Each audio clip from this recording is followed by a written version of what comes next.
Hello, ladies and gentlemen. Welcome to another episode of the Expert to Authority show with Simone Vincenzi. This is myself. I'm your host. And this is the show for coaches, speakers, trainers who want to grow their businesses while making an impact in the world. If this is the first time that you are joining, welcome. We release different episodes each week, sometimes a solo episode where I share some of the behind the scene or some of my business philosophy here at GTeX. Sometimes we have case studies with clients, and other times we have incredible guests like today to understand a bit more about how they run their business and what their methodologies are and their business philosophies are. So if you're new, welcome, and make sure to subscribe to the show so you don't miss any other episode. If you are a returning listener or viewer, welcome back. Welcome back. It's good to see you here. Now, it is time to, before we get started, actually, a quick reminder that, if you want to get clients, running and having a high converting presentation is one of the best things that you can have in your business, particularly that you can use whether it's a live gig or a webinar. And there is a difference between creating a presentation to teach and create a presentation to sell. That's why we have created our webinar conversion kit. This is a great way to create a high converting webinar presentation that you can use in every situation in your business to get clients, whether it's on a live webinar, whether it's on an automated webinar that you run in Evergreen in the back end of your business. So if you didn't get yet your webinar conversion kit, make sure you check it out. It's less than $30. The link is in the show notes, or you can go to webinarconversionkit.com. So it's webinarconversionkit.com. Having said that, it is now time to get started and introduce our guest for today.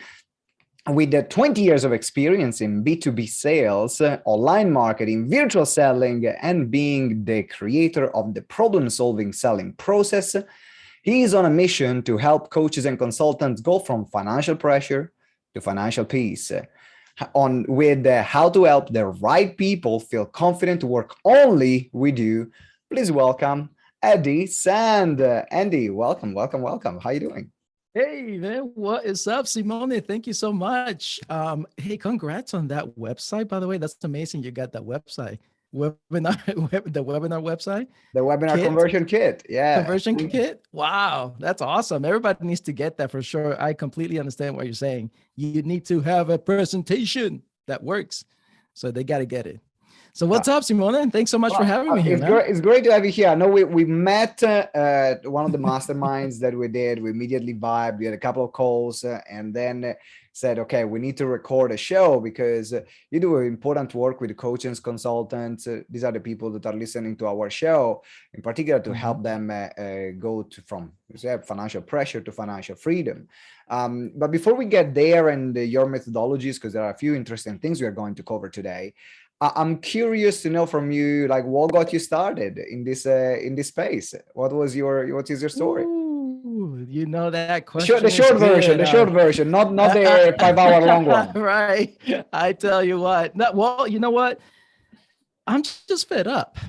I got fed up of seeing all the money making hype out there in the online world, as you know, and all those empty promises from those money-driven gurus who are practically stealing hopes and dreams from purpose-driven entrepreneurs.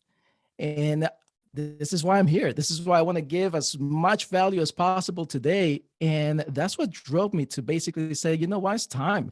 It's time for us purpose-driven entrepreneurs to show up, show off, because those money-driven marketers, they're pretty good at marketing, so we can't stop them.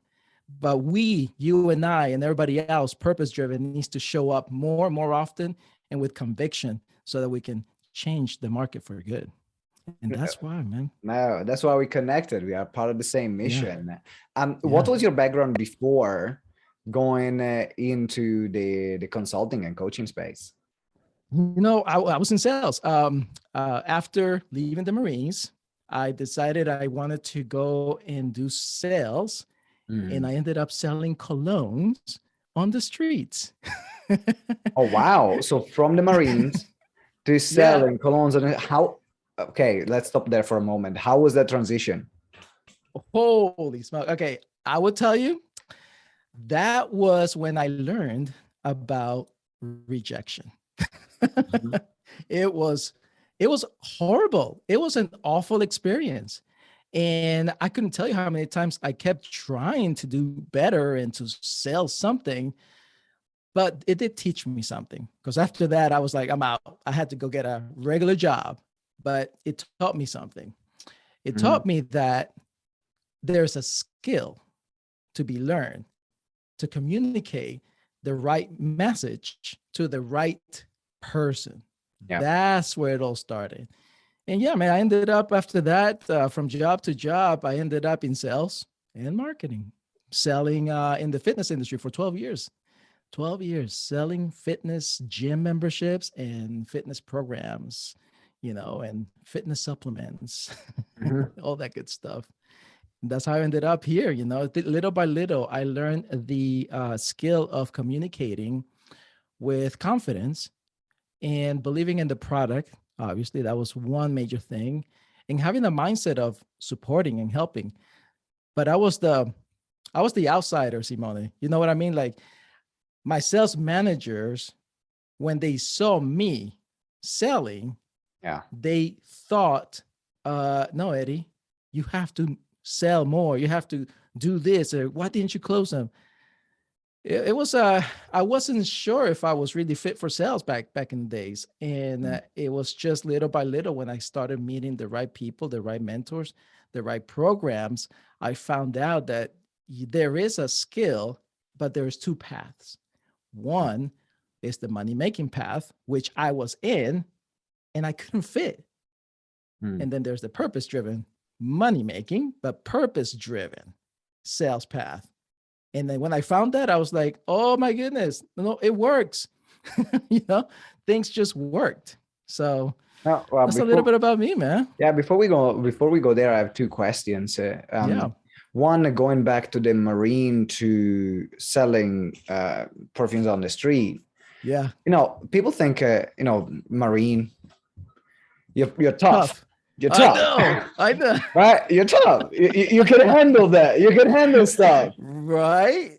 And then you said, but I had to learn a lot about rejection. So was there something Yes. that surprised you about that Yes. transition, either Oh, about yourself or absolutely. the different? So tell me more about that. Yeah, man, Simone, you're right. So I was very cocky. All right, this was back in when I left. It was like '99 or 2000. I was really cocky when I got out. So sales, yeah. What you want me? This is Can do nothing, anything. Can do right? anything. I Huh? can do anything. Oh my goodness.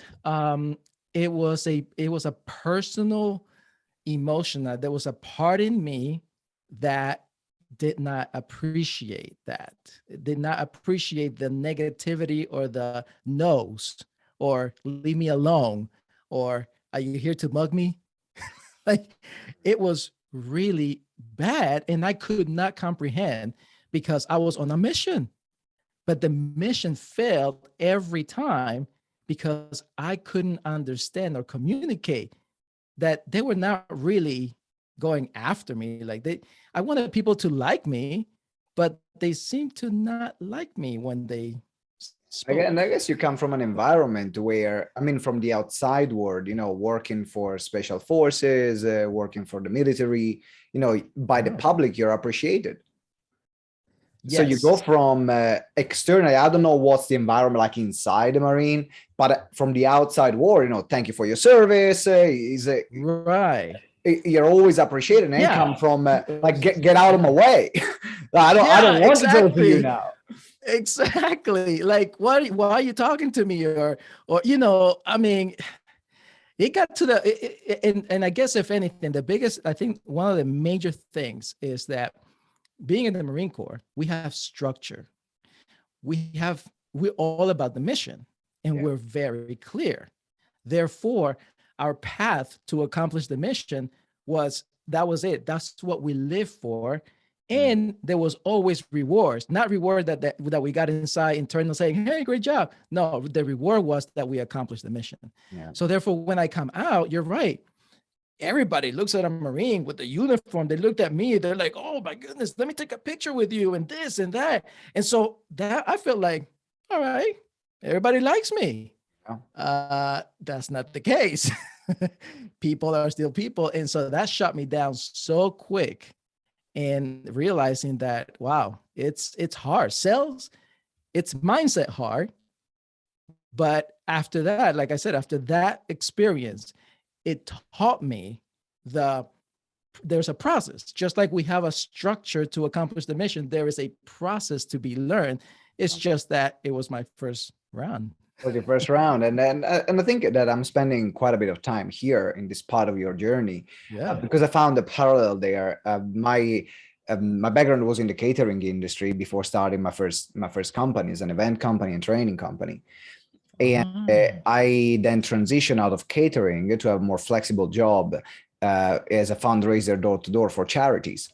So I was still like selling door to door for charities in the winter, in the summer, and you have your targets. And what's fascinating is the skill, which most of the time you're not going to use, but sometimes like you got to use, because even in your coaching and speaking business, about establish your rapport in a fraction of a second, because they don't want to talk to you. They're not expecting you. They are doing their own stuff and you're interrupting whatever they're doing. And so this, the human skill to make a person in a fraction of a second of feel comfortable, of like you, of wanting to engage with you when they're interrupted in a moment, that's one of the best skills that I've learned. And I think that propelled me also in my coaching business.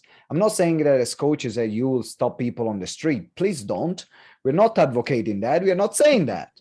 We're not saying that, but it's a great skill to have. It's in any situation. You are meeting someone at a networking event, you're meeting someone at an event, you're meeting someone because you've been introduced by a partner, that rapport building skills they are with you. So I resonate so much with a part of your journey. Oh my goodness. You know what? Can I add to that journey then? Oh, yeah, please go ahead. Because you just reminded me of something else, and you're absolutely right. It's the beginning, the intro, the first few seconds count, right? After that experience, I landed jobs and I landed in so many things. But one of the things that got me back on track to the sales and marketing was network marketing. So, you know, and I was so blessed and very, very lucky to be mentored by one of the national top sales directors for that company. Literally, like, he took me by the hand, and get this. One of the first things he taught me was, Eddie, go to the mall and get 3 numbers. I'm like, right? So here I go, and it took hours to talk to that one person, but sometimes I wouldn't. Sometimes it took me so many days and weeks. And then, however, because I kept going, it taught me what you just said, is the initial impression immediately. So that alone, when I was so freaked out, sweating, trembling, my heart beating so hard, I didn't want to go talk to this one person. Little by little, I got better. And I got the script really good. So I used to go to Simone. If I met you in the mall, I used to say something like this. I used to say, hey, you know, this is going to sound a little bit weird, but I'm actually expanding here with a local company, and we're looking to hire a few individuals who are good about making some extra cash on the side. You happen to know anybody? And they will say, right? They will say, oh, me. I said, no way. Well, my name is Eddie. And here, you know, I stretch out my hand. Hey, my name is Eddie. What's yours? And there you go, right? The initial yes, right? Yeah. And then after that, I say, look, I don't have a lot of time right now. I'm actually on my way out of here. So can I give you my information and maybe we can get in touch? Sure. Okay. And as I'm pulling out that paper, I will say, hey, Simone, So how can I get in touch with you? How do I know it's you? Immediately you're thinking phone number. So I will write down the phone number, give them mine, I keep theirs. And I said, good. Hey, good to meet you. And I was out. Now, that was smooth. The beginning, it wasn't. Yeah. And little by little, I started to get more numbers. And talking about events, this is where I go to events. Events is my thing. Because of that experience, when I go to events, oh my goodness, it's like, I love it. I get connections, meaningful conversations. It's just an amazing experience to meet others and expand my Yeah. network. A lot like made me think about some like the subtle skills. For example, when we were knocking at the door, we were told to not like stay in front because it's Yes. confrontational, but to keep it like a Yes. 45-degree angle. So they had their man. That's so much. I But love okay, it. I we love can go. We can it. go down the memory lane. We can go down the memory lane. Now, I know we're here to talk about making sales online. And so far, we have been talking Yes. about making sales in person or establishing that first point of contact. But the online world is a different beast. The online world is a different beast. So, what do you find to be the main difference between selling in person when you can have that conversation with a client or selling online where there is technology as a filter? What do you find the biggest Mhm. difference to be? It's authenticity. That's the biggest block that I see when someone from an external world tries to go online and they attempt to use the sell techniques that we're talking about Mm, online. And I can assure you, it doesn't work that way. Like you said, it's a totally different beast.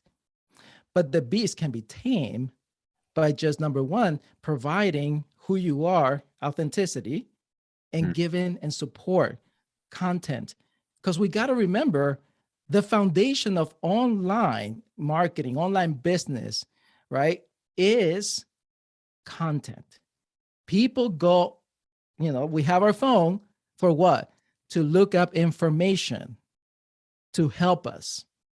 So therefore, when you go online, you need to have those two things. Have a heart to support your community, to support your audience, and be authentic, be real. Don't try to sell everything at one time on the first page before your ad. yeah, is that what you find to be the biggest the biggest mistake that people are making? Is just that Huge. instead of building that relationship, they go for the sale straight Yes. away just They go because for they the think, sell. just put an online page, just put a sale page where people can buy my products or my offers, and then they will do it. Yeah, it is. It's the number one thing. It's the only thing that I see. But we do have to be clear, Simone, because remember I said this at the beginning. I am a purpose-driven entrepreneur, Mm, and I was in the wrong lane. My ways were not wrong. It's just that I was in the wrong lane. So what I'm finding out still, just recently, 2 weeks ago, we had a mastermind, and I hear it. People want to come with that purpose, with that mission to communicate what they do. But by the first paragraph, you see the transition into the money driven that we've been taught by those money driven marketers, which is mm, the closing technique and the subtle subconscious pitches and mm. how many yeses can you get on the first page, and it all comes out. And I think that's what's happening. The problem is that there's no wrong way, right? If you're a money driven marketer, you probably are not going to listen to us right now. Mhm. If you're a purpose driven marketer, then this is going to be for you. But you have to understand both of them are making money. There's nothing wrong. The wrong thing that I'm seeing is, first, you think the money driven marketers are the right ones and you go for it, where in fact you might be purpose driven and it's never going to work for you. So that's why I see that there's no authenticity when people come online, or they try to sell something. And also they come with a what's in it for me, right? Mhm. Instead, what's in it for them, for your audience? Support, especially in today's society, right? So talking about support, I have a question though, because now you find that one of the reasons why a lot of purpose-driven entrepreneurs, they're very authentic, but they don't Yeah. make money. because they lack those marketing and sales skills, which at some point they need to come Yes, into place, right? they So let's do. say that you're talking to someone that is authentic. It's like, I got a lot of authenticity, but that's still not converting in sales. What can they do to still make money, but without going down the other direction? Because that's also why people go down the Yes. direction, because they try the purpose-driven Yes. stuff, doesn't make them any money. They say, okay, I need to go that way. That's right. So That's right. You're what can right. they do? All right. So you need to first rewire the way you think about sales. Really, I think that's the foundation, because you're right. People have a heart to help. And then if they're not thinking about sales revenue, they get caught up on giving stuff for free all the time and wasting a lot of time and energy in the wrong places or with the wrong people. 100%. So you need to have that rewire, right? You're here to increase sales. Now, the second part is you can do it based on that purpose-driven mindset. You don't have to be a car dealer salesperson.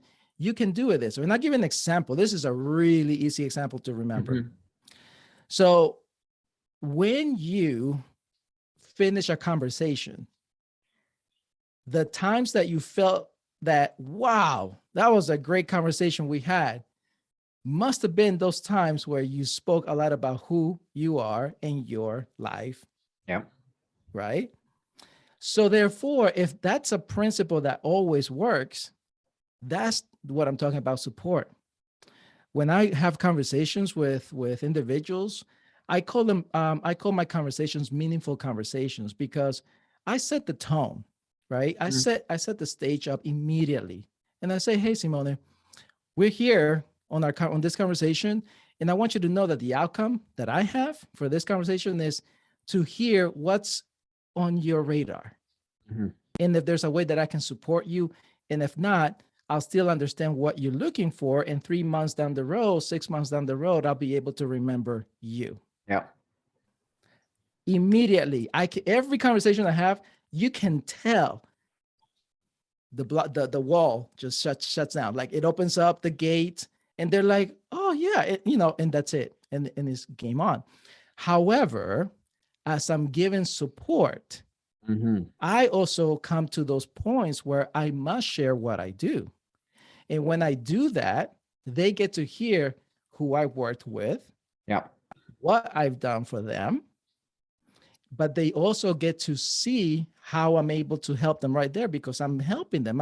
I'm listening, okay, and I'm giving them support. I only focus on one core problem and solve it. And at the end, Simone, this is usually the case. Every call that I have, hey, how can I support you? You've Mm-hmm. given me so much. How can I help you? What are you looking for? And if we have time, all I say is, listen, I've got this, whatever offer is at that time. I've got this, I've got that. I'll send you more information via, whatever, LinkedIn or message. They listen, they read it. You see, there's no pressure. Yeah. Yeah. Now, that is a sales revenue mindset compared to what you're saying. People go and they say, they hear, oh, you need to give, give, give. Well, they're going to keep giving, giving, and forgetting to listen for that. How can I help you? They won't be prepared. They won't even look for that. So Yeah, you yeah, have to have they keep that. giving. I think there are a few things in as part of this conversation. On one, you Yeah. focus on building that rapport and building that relationship by listening, by understanding them. I think there is a difference between now, even when I was trying to sell door to door, another sales role that I had, or even with GTeX, there was a period of time that I used that, and I pride myself of that. That I'm really good at closing, and so Mhm. instead of focusing of listening to that person, really, Mhm. every conversation, everything that they were saying was filtered through how can I use this to close the sale. I and I Right. became really good at that. I could turn and Yes. twist everything to close in order to close Sure. the sale. Sure. And and it's an important skill to have in selling. I think it's actually a great skill Yes. to have in selling. But Yes, it then is. if you then now filter all the conversation with that agenda in mind, and it is not the right time for it, That's right. because it's all about timing. Like there are people, All about time. but they are ready to have that conversation to work with you, or they are inquiring. That's great. Like I'm filtering. How can I give me the information? I'm using them for the close and to make sure that it's relevant for you. But other times Yes. I would use that at the wrong time. And even if those some Yes. people end up signing up, I ended up having the wrong people, or they were canceling, or they will resent that. And so after a while, I was like, you know what? I gotta change this. I gotta change it. Oh, Simone, you okay? I'm gonna give the audience. Hopefully, you guys are listening in and take notes on this. I'm gonna give you what you need to do. So, Simone, you hit on that big spot right there. The sales closing mindset. We need to seriously. I'm telling you, we need to erase that. Mm. How awesome is it going to be when that person on the other line is asking you, please, can you take my money now? Do I qualify? And can you take my money now before we end this conversation? I've been in a few of these situations, and Pretty these good, are right? the best clients. These are the best clients ever. Right, Best right. clients Okay. ever. But get this, it always works because of what you just said in regards to it's not the right timing and that you're listening. Mhm. When you empower that person on the other side to make an adult decision. Come on, we're all adults. We can make our own decisions. When you empower that more on their end, they don't feel pressure. So I've had the conversations where I'm doing it's been about 45 minutes. So I know you got everything and I know you want to help me out, but I got to jump out. I got to take some. I have had conversations where they're like, wait, Eddie. So what you're saying is this much money and that's how it gets started. I said, yeah, that's right. And so they either want me to send them the information, the contract or whatever right there and then, or they just email me or communicate with me the next day. I have also had people that I immediately say, you know what, our businesses time frame are not aligned right now. So it just let me see what else I can support you with after this conversation.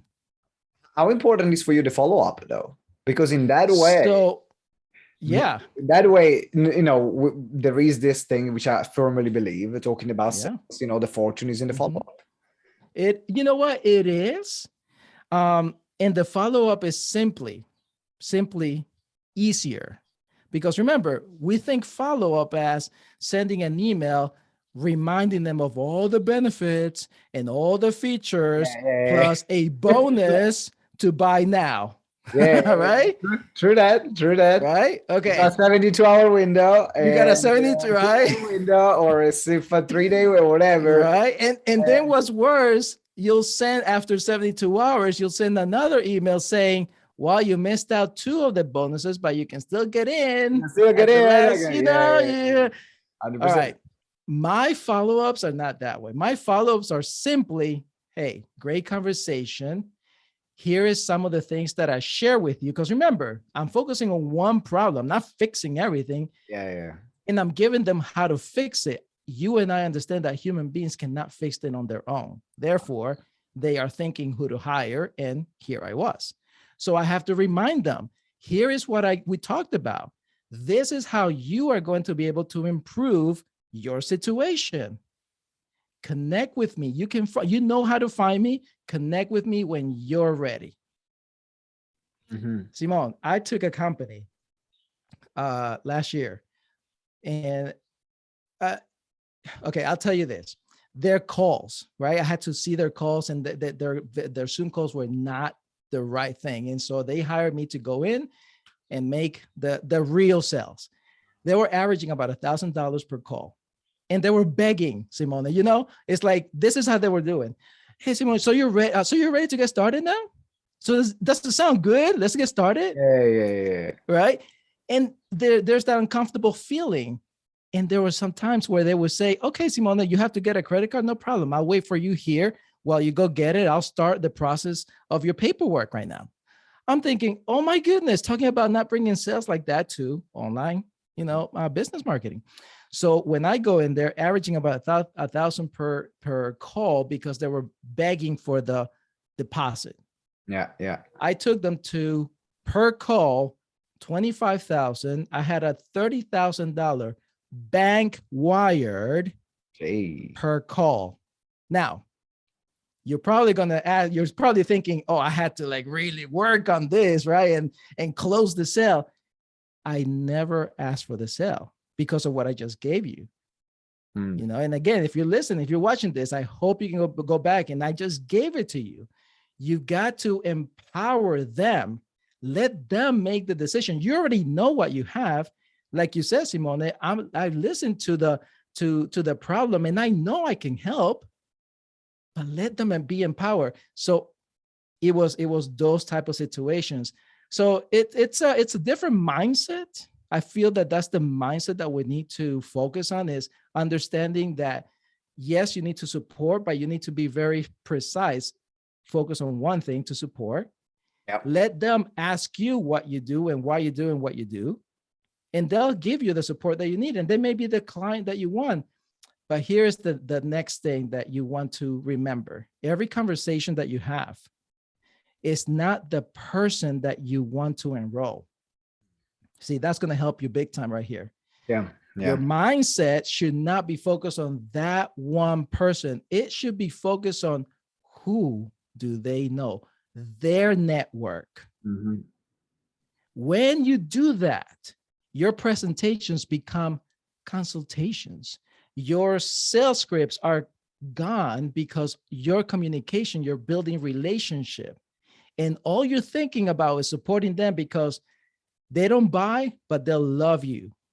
They'll be your advocates. Then I'm gonna they'll recommend buy, you. Yeah. And they're going to recommend. Yeah. And then they'll buy, they'll become your advocates. They'll love you and they'll recommend. And there are some times where you meet incredible people that really want to support you and expand your exposure. Yeah. I think sales is definitely a topic that we need to understand, that virtual selling is not the same as face-to-face, door-to-door. However, the principle is that you're either a money-driven marketer, salesperson, or a purpose-driven marketer, salesperson. I think that's where it all starts. Once you find who you are, this, what I just shared with you, is going to work. And what I love about it is like the openness of the conversation that doesn't, in particular, the beginning stage, right? Because at the beginning stage, you don't know where you both are at. And having that opens up all the other opportunities other than the yes or no, want to buy, yes and no. But who do you know? Introductions, connection, exposure, in particular on the first conversation. Yes. Then there's a point where actually, okay, now let's seal the deal, let's sign the contract, let's move things forward. But you are both in it, and both parties know where they stand and making that decision. So I love that. I have another question for you, which is, core foundation to set you apart from the competition. The online space is incredibly competitive. Is more difficult rather than in person, whether you are doing a live speaking gig or you're there in an in-person networking event. Is more difficult to stand out because people are seeing you in a box. Yeah. Right. So they might remember your yellow glasses, but or the blue background. Right. They remember some of this stuff. But still, the way we feel when we meet people in person, and the way we stand out when we meet people in person is different. So absolutely. How can people stand out online? Really simple, man. Good questions, by the way, Simone, because it is really simple. It's not complicated. I think we're overcomplicating this whole process, or most people do, like I did a while ago. You have to stand for something. Now, recall our initial conversation. You asked me a little bit about me and why I do what I do. I did not tell you I do it because I want to be financially free or that, nothing. I share with you what I stand for. I am fed up. Yep. I am fed up, right? That will stand you apart from anyone who's doing exactly the same thing. Because everyone out there, I was just in a networking event before here, no one is doing that. Everyone is focusing on tell us about yourself, who you are, what you do, why you do it, and how can they reach you. I'm like, no, I start how I want. And I'm going to share with you what I stand for. So that right there is the key ingredient. So how do you transfer this on a page? Well, you can do it through video, through audio, but most importantly, don't put your face at the top of the page and say, hey, download my stuff here. No, maybe connect that emotion to what you stand for and let them know why you're really after what you do. And then tell them what you do, because they want to know you, and that's how you stand out. That's what makes the difference between someone who is doing the same exact thing as we all are, where they will not remember my glasses or my background. But guess what? At the end of my introduction, I ask the question, or I say the statement, if anything that I said resonated with you, connect with me. Those who remember that type of statement will connect. Therefore, they are purpose driven, which is my audience. These are the people that are going to connect with you. And it is really interesting. On one side, this makes me think about, Simon Sinek start with why principle. Yes. Which is linked to what you're saying instead of starting with what you do, why you do what you do, and what is that in this case, what is that you stand for. And I think that people connect way more with you. When I tell people I have a passion for bringing people together, I'm Italian, I love family. Bang! Like people get what GTeX is. And then we explain, okay, what does GTeX mean? Growing together exponentially. Bringing people together. So there is that theme. But fun enough, I wasn't able to explain this in this way until 3 months ago.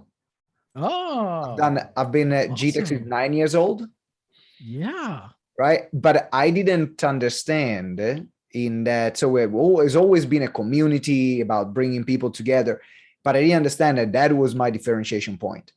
That actually my gift is the ability to connect people from different backgrounds, come together and have a great time. That's what I love it. And it has been very liberating understanding that, because it was through a question that I asked with my wife asked me, because I was a bit falling out of love with the business side. And my wife asked me, so who are you without GTeX? And I was like, that's it. I don't know. I don't know, because after 9 years of running GTeX, like my identity is becomes that. Yes. But now I can use GTeX as a way to express, which is what I've always done. But now I can consciously understand it. And it has been very liberating. Very liberating. Okay, listeners, watchers, what Simone just said. Do not, or let me say it a better way that you'll remember this. Divorce your corporate brand. Divorce your branding name. Divorce all the online sales marketing stuff that you've learned. Divorce it.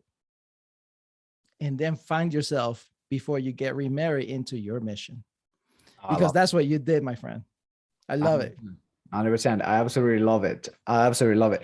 Now we can talk for hours, man. It's time to wrap up. So great conversation. We talked about from like the beginning of the journey to the difference between money-driven and purpose-driven entrepreneur, the difference between making sales online and offline, better ways to get paid, how to stand out. I mean, we covered a lot in this. Wow, we covered a lot. I know, right? If people want to reach out to you, know that you have a system that you use for helping people with their sales and with their presence. So tell us more about what it is and how can people find more about it. Yeah, for sure. Thanks. So yeah, a lot of the things that you just got into a glance overview of what we just talked about is part of my process. I call it the problem solving selling process because we're here to solve problems, not sell as much. The money comes after solving a problem. So I have a 3-step system. It basically focuses on the foundation, the frame, and then the fortune in that order.